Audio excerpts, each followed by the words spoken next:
고향에 가셔가지고 이제 고향 교회에 또 시골 교회에서 많은 성도님들이 예배 드리실 텐데 또 모처럼 또 고향 교회는 외부에서 오신 분들로 인하여서 또 부족일 것 같습니다. 오늘 설교가 제가 설교를 준비하다 보니까요 또 원고가 막 길어졌어요. 그래서 길게 하면 여러분들이 명절인데 싫어하시겠죠? 그래서 아침에 급하게 잘랐어요. 원고지 10장인데 7장으로 줄였습니다. 그래서 너무 좋아하시는데요. 그래서 다음 주에 이제 이어서 시리즈로 하겠습니다. 그래서 오늘 설교는요, 다음 주까지 들어야 이게 한 편의 설교인 거라고 여러분 생각하시면 돼요. 그러니까 오늘만 참석하시고 다음 주에 참석하지 않으신 분들은 설교를 온전히 들으신 분들이 아닌 거예요. 그러니까 오늘도 들으시고 다음 주도 들으셔야지 이제 하나님께서 이 본문 가지고 무슨 말씀하려고 하시는지가 명확하게 선명하게 드러나게 됩니다. 자, 우리가 계속 이제 주기도문을 살펴보고 있는데요. 누가복음 11장에 주기도문이 나오고 또 마태복음 6장에도 주기도문이 나오는데 누가복음 11장에는 오늘 본문이 안 나와요. 생략이 되었어요. 하나님의 뜻이 이 땅에서도 이루어지는 간구가 생략이 되어 있어요. 네, 마태복음 6장에 보시면 6장 10절에 보시면 이 기도가 분명하게 뚜렷하게 나타나는 것을 볼 수가 있습니다. 자, 주기도문의 앞부분은 세 가지 주제로 이루어져 있죠. 첫째가 이름입니다. 하나님의 이름이 거룩히 여기심을 받으시오며, 두 번째는 나라입니다. 이 땅에 하나님의 나라가 임하게 되기를 소망하는 간구를 드리라고 말씀하셨죠. 세 번째는 뜻인데 하나님의 뜻이 하나님의 이름과 하나님의 나라를 통하여서 이 땅에 이루어진다는 것입니다. 따라서 이름과 나라와 뜻은 각각 따로따로 별개의 것이 아니라 아주 긴밀히 연결되어 있는 것입니다. 이 하나님의 이름이 높아져야 하나님의 나라가 임하고 하나님의 나라가 임해야 하나님의 뜻이 이루어지는 깊은 연결고리가 숨어 있습니다. 그럼 이름과 나라를 통하여서 이루고자 원하시는 하나님의 뜻이 무엇일까요? 그것은 한마디로 하나님의 속성과 하나님의 성품과 일치하는 것입니다. 하나님은 공의롭기 때문에 이루실 뜻이 공의롭고, 하나님은 사랑이시기 때문에 이루실 뜻이 역시 사랑입니다. 사랑이에요. 그러니까 불의와 미움이 아닌 공의와 사랑을 담고 있는 것이 하나님의 뜻입니다. 자, 믿음의 선배들이 자주 불렀던 찬송가 425장이 있어요. 주님의 뜻을 이루소서. 거기 425장 4절에 보면 이런 가사가 있거든요. 주님의 뜻을 이루소서 온전히 나를 주장하사 주님과 함께 동행함을 만민이 알게 하옵소서. 그런데 사람들 마음에 하나님의 뜻대로 순종하면 하나님의 크신 축복이 있다는 것을 알면서도 한편으로는 불안해합니다. 왜요? 왜 불안해할까요? 하나님의 뜻대로 내가 하나님과 동행하는 삶을 살다가 갑자기 하나님이 나한테 저 아프리카로 가라고 하시면 어떡하지? 응? 나는 전혀 그럴 마음이 없는데 하나님의 뜻대로 살면 뭔가 내가 손해보고 뭔가 내가 어려움 당한 일들이 많을 것 같은 그런 불길한 예감이 들어서 불안해하는 사람들이 많이 있어요. 전염병 말라리아가 득실거리고 파리 모기가 천국이고 덥고 못 사는 나라로 나를 보내시면 어떡하지? 사람들 마음에 하나님의 뜻대로 하면 내 욕구대로 내 욕심대로 살지 못해서 힘들 것이라는 불안한 생각들이 있지요. 장준수 선생님은 고개를 끄덕끄덕 거리시는 것 같아. 있어요. 아프리카에 처음 간 어떤 선교사님이 깜짝 놀랐다고 합니다. 하루는 밤길을 가고 있는데 갑자기 눈앞에서 뭐가 번쩍거리더래요. 뭔가 밝은 것이 번쩍거리더래요. 그러니까 아프리카는 하늘이 맑아서 별이 눈앞에서 뜨는 것처럼 그렇게 생각했다는 겁니다. 그런데 알고 보니까 사람이 웃을 때 드러난 하얀 이빨 때문에 그것이 마치 별처럼 번쩍거렸다고 그렇게 이야기를 하더라고요. 칠흑같이 어두운 밤에 얼굴도 검은 이 사람들이 이빨만 하얗게 드러나니까요. 별처럼 그렇게 반짝인 것처럼 보였다는 것이죠. 자, 그러니까 하나님의 뜻대로 내가 뭔가를 하면은 참 힘들고 부담스러울 때가 있다고 생각하는 것이죠.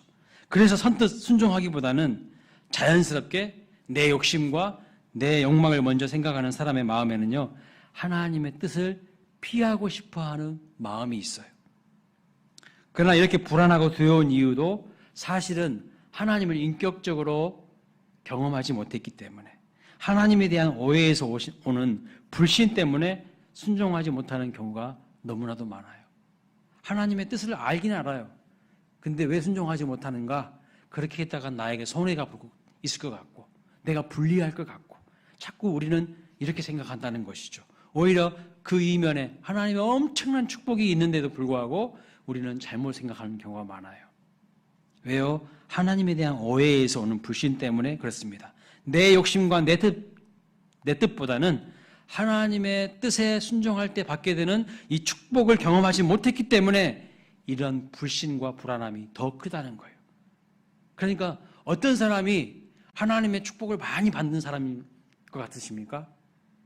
하나님께 순종해 본 사람이요.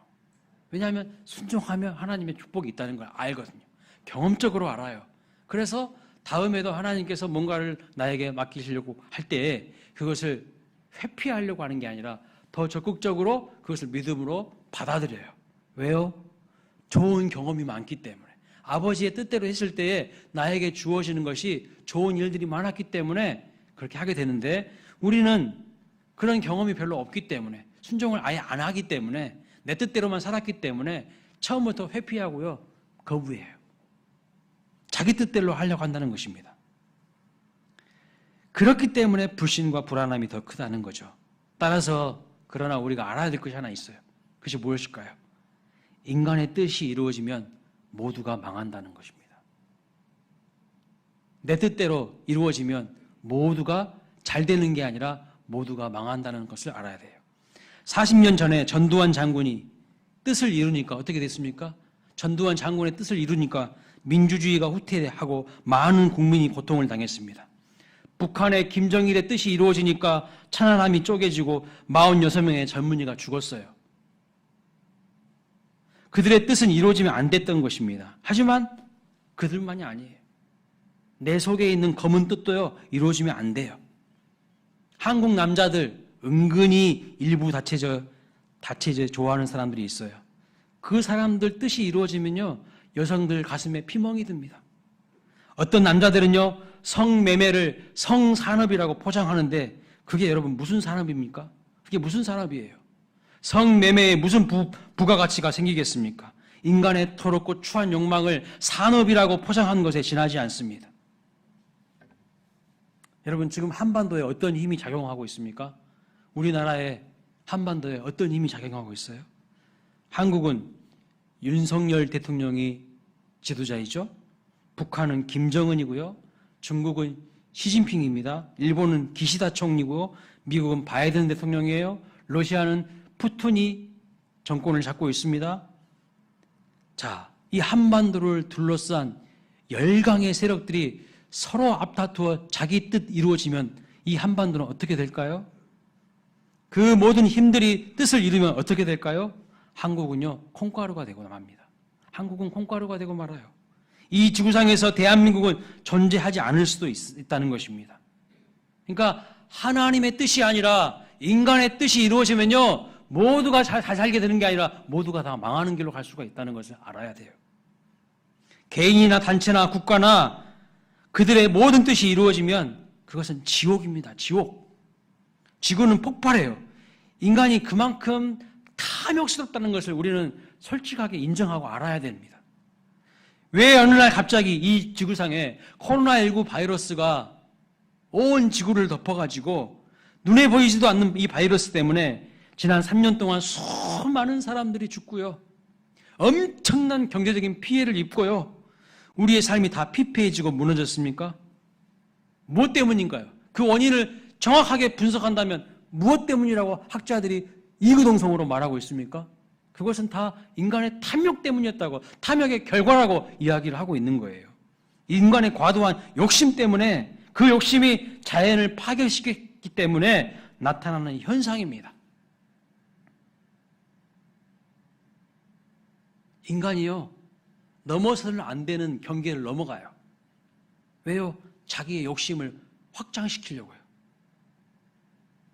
그래서 바이러스가 우리 인간 세계로 침투해 들어온 것이 아니에요, 사실은.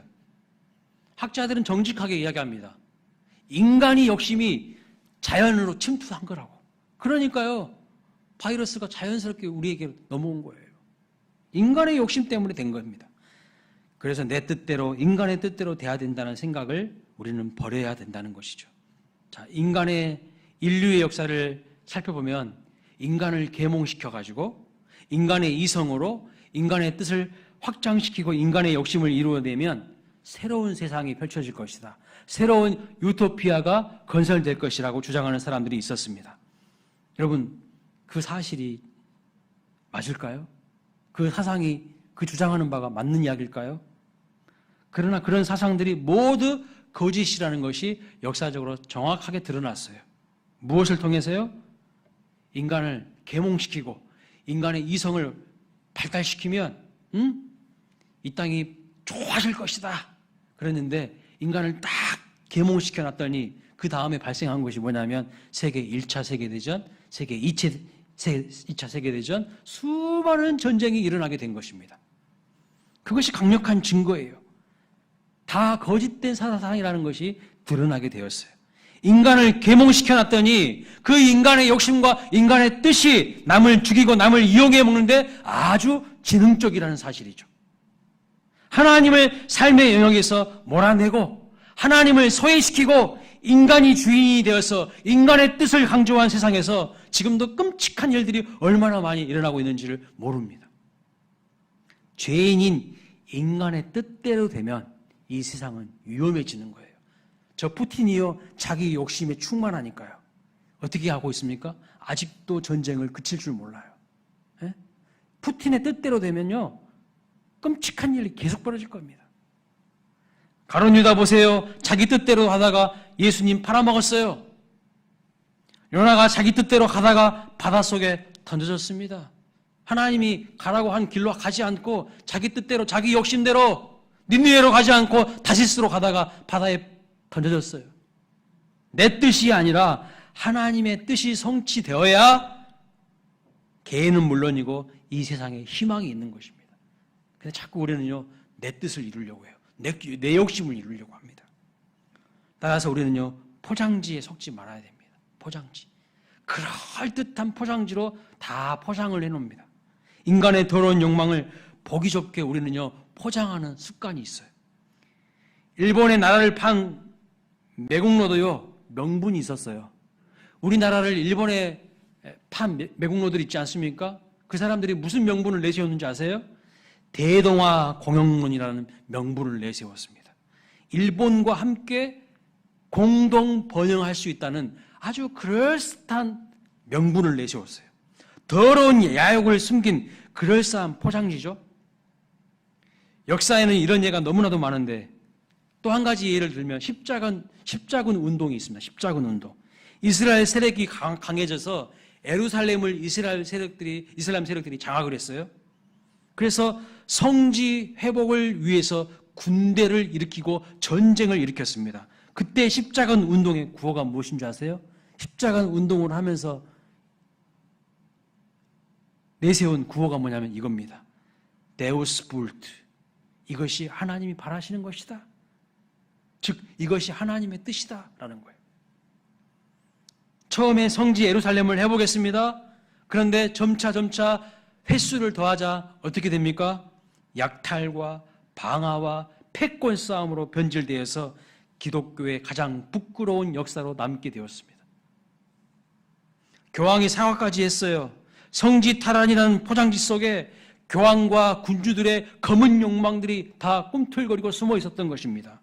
예수님은 이렇게 썩어가는 욕망을 하나님의 뜻이라는 그럴싸한 포장지에 숨긴 인간들을 무엇이라고 불렀냐면 회칠한 무덤이라고, 독사의 자식들이라고 예수님이 욕하셨어요. 예수님도 욕을 하시더라고요. 예수님 좋은 말만 하신 줄 알았더니 성경에 보니까 예수님이 이런 사람들을 가리켜서요, 거침없이 욕을 퍼부으셨어요. 독사의 새끼들이라고, 회칠한 무덤이라고 엄청나게 예수님이 화내시면서 책망하신 것을 볼 수 있어요. 그 온유하신 예수님께서요. 그러니까 여러분, 다시 한번 생각해 봐야 돼요. 내 뜻 점검해 봐야 돼요. 더 쉬운 포장지 벗겨내야 됩니다. 진실로 하나님의 뜻을 추구하면서 하나님의 뜻대로 살려고 하는지, 아니면 불순종한 것을 교묘하게 핑계대면서 그럴듯한 포장지로 합리화하고 있지는 않은지 여러분의 마음을 잘 살펴봐야 한다는 것입니다. 여러분의 뜻이 중요합니까? 하나님의 뜻이 중요합니까? 여러분의 욕심이 중요합니까? 하나님의 마음이 중요합니까? 내 욕심 내려놓고 내 뜻 내려놓고 하나님의 뜻을 알고 그 뜻을 이루어가는데 마음 아파요 하나 되는 우리 모두가 될 수 있기를 주님의 이름으로 축원합니다. 자, 예수님이 하나님의 뜻을 구하는 모범을 우리에게 보여주셨습니다. 겟셋마네 동산에서 주님이 기도하셨죠. 무엇이라고요? 내 뜻대로 마옵시고 아버지의 뜻대로 하옵소서. 예수님이 이 기도를 드리신 후에 십자가 위에 자기 몸을 제물로 우리를 위하여서 아낌없이 드리셨습니다. 또 요한복음 5장 30절 말씀 보면 주님이 이렇게 말씀하시죠. 나는 나의 뜻대로 하려 하지 않고 나를 보내신 이의 뜻대로 하려 함으로 내 심판은 의로우니라. 여러분, 예수님이 그 당시에 사람들을 보면서 꼴 사나운 악한 사람들이 얼마나 많았겠습니까? 하나님께 불순종하고 자기 뜻과 감정에 치우쳐 살아가는 사람들이 얼마나 많았겠습니까? 인간의 감정대로 하면 그냥 심판의 칼날을 휘둘러서 그냥 콩가루를 만들고 싶은 마음이 굴뚝같지 않았겠습니까? 인간의 마음대로라면. 하지만 예수님은 그렇게 하지 않으셨죠.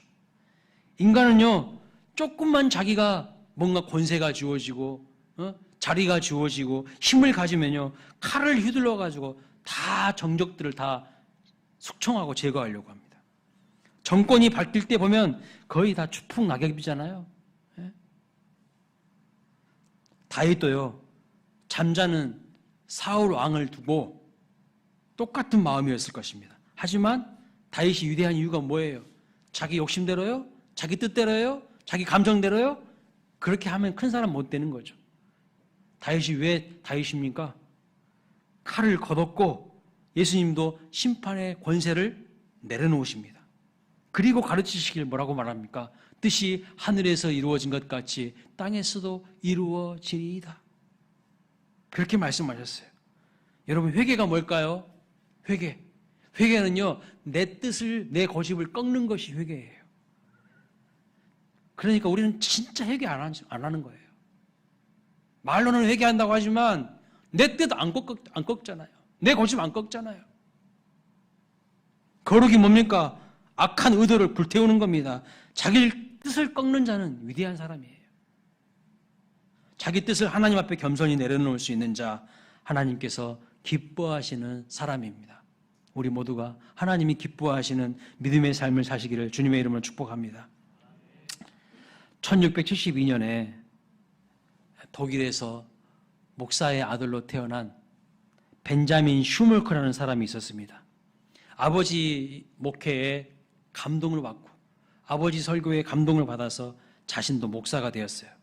그 당시 유럽은요, 종교개혁 이후에 이제 구교와 신교 사이에 30년 동안 전교 전쟁이 벌어졌고 많은 사람들이 죽고 독일은 폐허가 되고 말았습니다.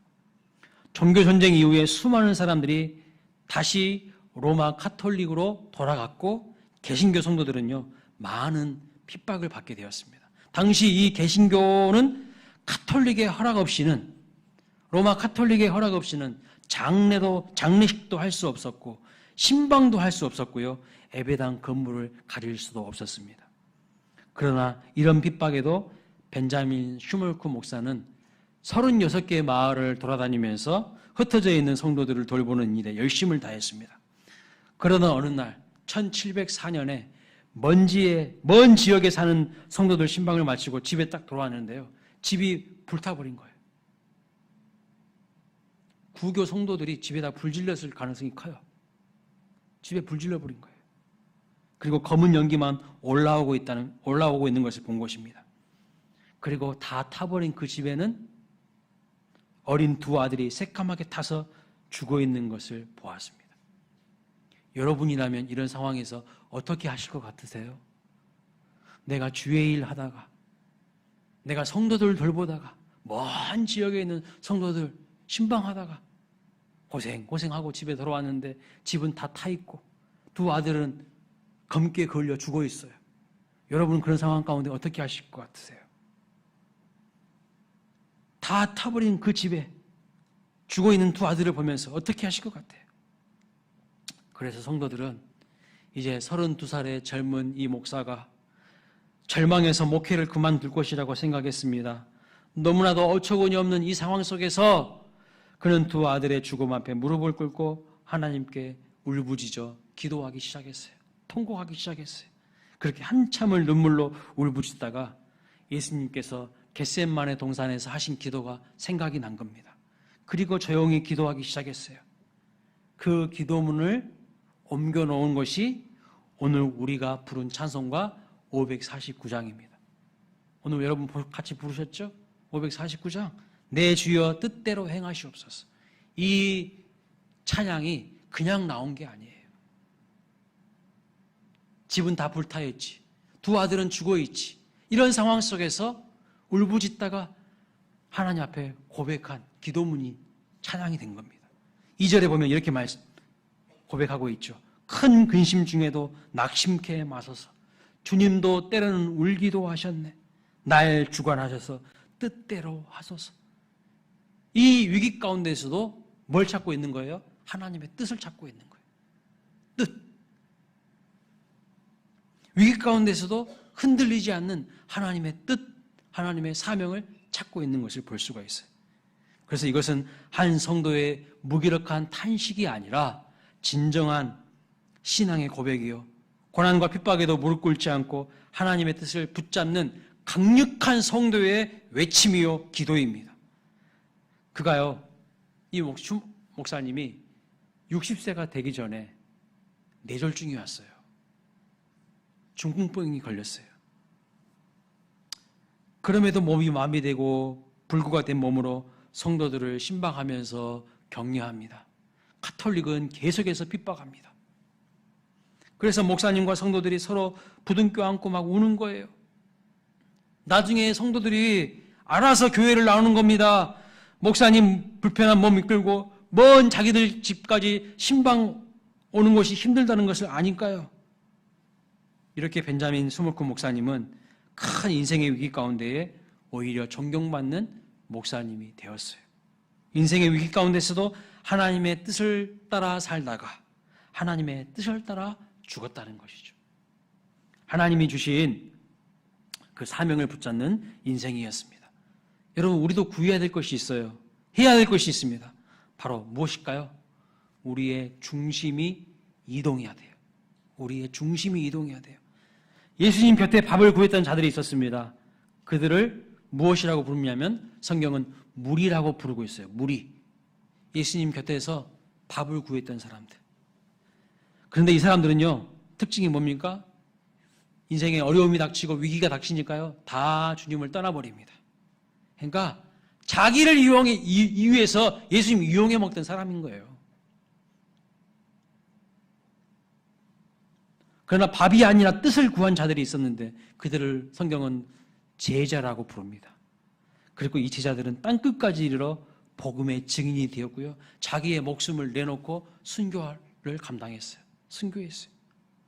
이 두 무리의 차이가 뭘까요? 무리와 제자의 차이가 뭘까요, 여러분? 중심의 문제예요. 중심의 문제.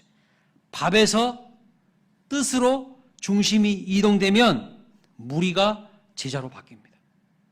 여러분은 무리입니까? 제자이십니까? 만약 우리도 내 뜻에서 주님의 뜻으로 이사간다면 어떻게 될까요? 나를 통하여서 주님의 뜻이 성취되는 것이죠. 아브라함 링컨에 관한 유명한 일화가 있습니다. 남북전쟁 때 많은 사람들이 죽었어요. 남군의 전설적인 영웅 로버트 리 장군의 군대와 붙으면 한 번도 힘 한 번 제대로 못 쓰고 다 패배하는 것입니다. 그래서 링컨이 참 괴로웠어요. 제대로 힘 한 번 못 쓰고 다 패하니까요. 그러자 목사들이 찾아와서 링컨 대통령에게 위로합니다. 뭐라고요? 각하, 하나님이 우리 편이 되시어 승리를 주시도록 기도하겠습니다. 이렇게 목사님들이 찾아가서 이야기했어요. 그러자 여러분, 링컨 대통령이 한 말이 무엇인 줄 아십니까?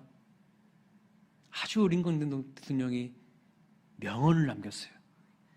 그렇게 기도하지 마세요. 오히려 우리가 하나님 편에 서게 해달라고 기도해 주십시오. 오히려 우리가 하나님 편에 서게 해달라고 기도해 주십시오. 맞습니다.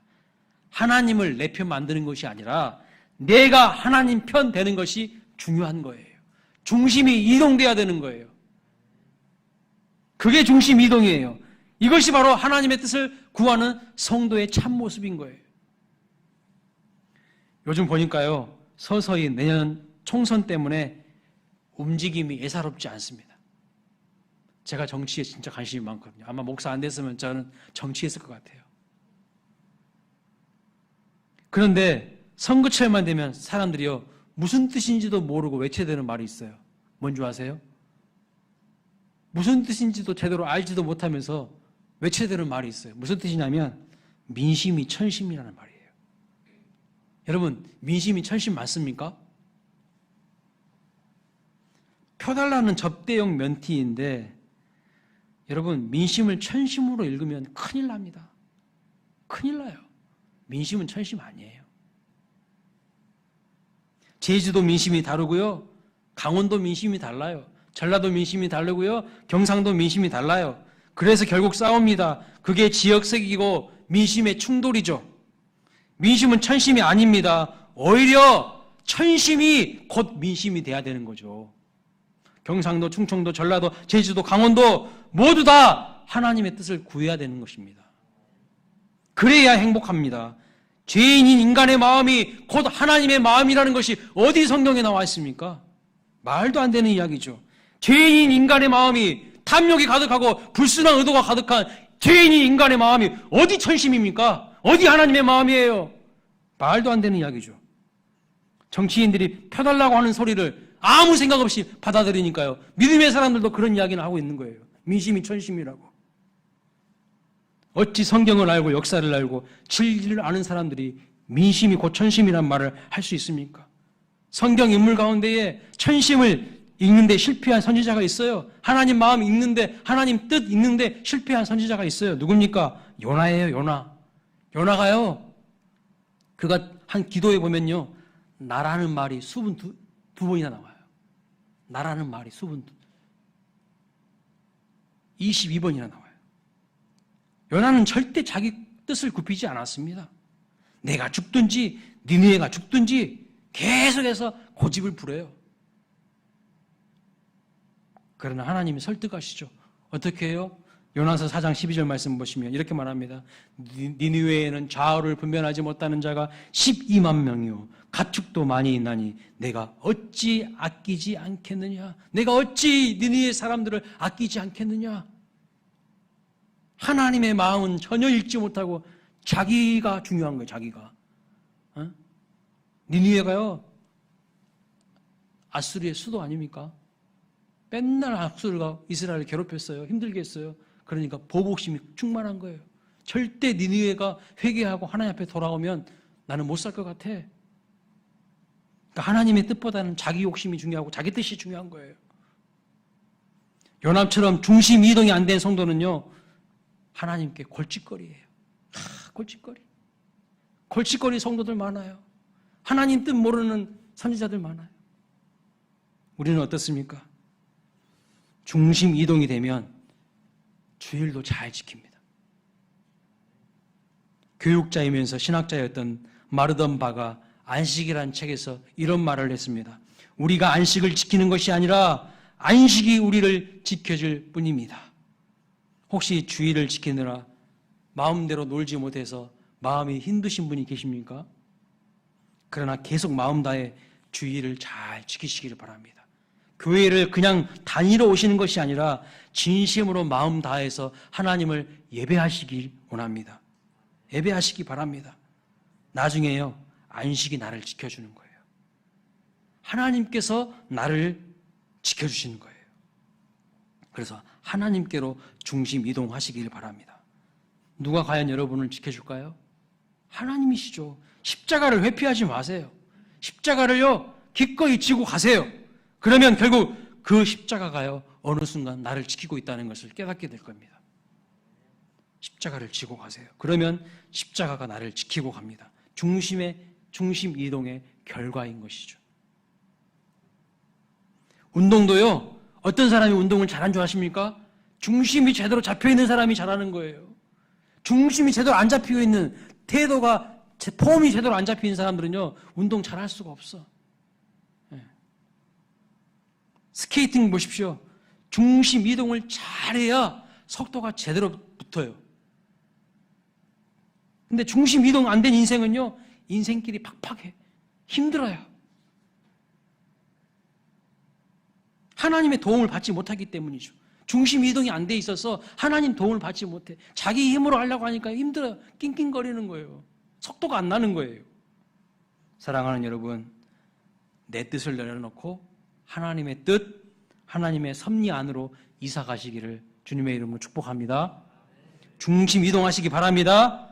세상에서 교회로 중심 이동하세요. 여러분 자신에게서 하나님으로 중심 이동하세요.